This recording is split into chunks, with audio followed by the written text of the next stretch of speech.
bit more on the people end. But I guess you could think of my poster as jumping out of that section view that she has in the bottom right-hand corner.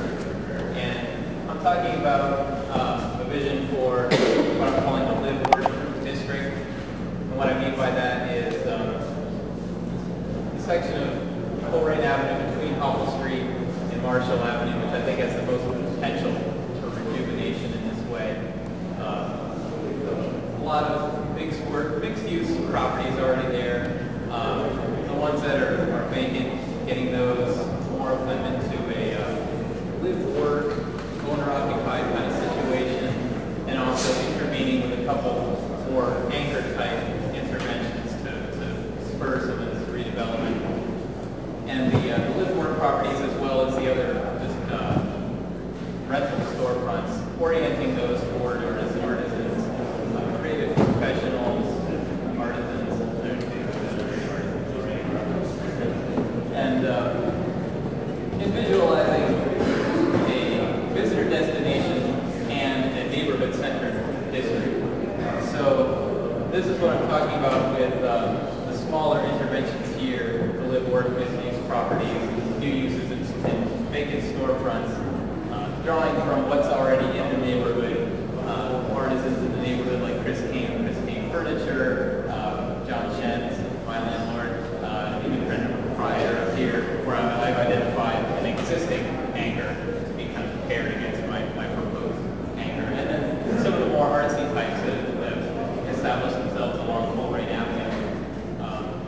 Recently moved to Northside, but until recently, Chicken Lays an Egg, a little fashion gallery up on the other side of Hopple Street. Stacy Best has started making art wigs in that space now. Across the street from Shen's Theatrical, a cute little thrift store, and then there's an art gallery down here.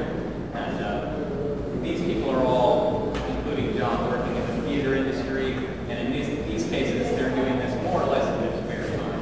So I'm seeing that as a social opportunity from behind my proposal. Physical opportunity is obvious. A lot of vacant land on Colerain Avenue, vacant buildings that are occupied but the storefronts are vacant, or buildings that are entirely occupied but according to one analysis are using them underutilized in different extents. The storefronts are used for residential, where they could be used for more street interacting storefront type uses, or they're commercial businesses that would do better in like a warehouse in the storefront. And but speaking more specifically to my proposal, I've already talked about the smaller infill type projects here, two anchors that exist on the other end of Hopple Street. Two of them, one is what I'm calling a repurposed product center, and that's taking a concept from Peter Head, who spoke here not too long ago, is ecological cities in the future or something like that. And he sees in the future of green industry in cities, repurposed products, the idea of shipping in stuff that's kind of recycled raw materials in a way, and not doing a really heavy process of recycling, but just repurposing things. And this is a good place to accommodate that. It's a storefront it's a building that's being currently used by Direct Express, but underutilized in my perspective. You can see there's a lot of what used to be storefronts that could be storefronts again. And then across the street, what was until 2004, Kroger in the neighborhood. It's currently a dental clinic.